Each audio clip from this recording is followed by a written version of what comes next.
أعوذ بالله من الشيطان الرجيم. بسم الله الرحمن الرحيم.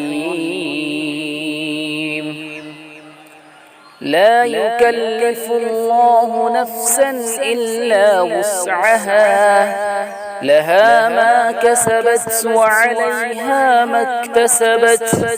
ربنا لا تؤاخذنا إن نسينا أو أخطأنا.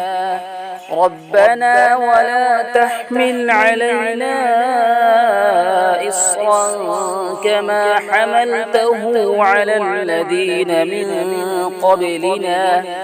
ربنا ولا تحملنا ما لا طاقة لنا به، واعف عنا واغفر لنا وارحمنا، أنت مولانا فانصرنا على القوم الكافرين.